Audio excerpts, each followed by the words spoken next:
Power star का power खत्म हुआ उपेंद्र कुशवाहा के सामने।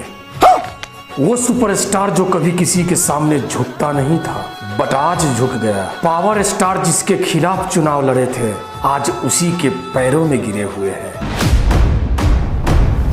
का हो पवन सिंह, आपका डायलॉग मिट्टी में मिल गया है। लखनऊ में हमारे पैर पे गिरे हुए थे। क्या कहते थे पवन सिंह? पावर एजे से शुरू होला, एजे से खत्म। आपका पावर कभी यहाँ से शुरू होता है तो कभी यहाँ से शुरू होता है, कभी कभी तो यहाँ से भी शुरू हो जाता है। बट आज की सच्चाई, पावर यहाँ से शुरू होगा। अब उनका पावर वहां से शुरू होगा।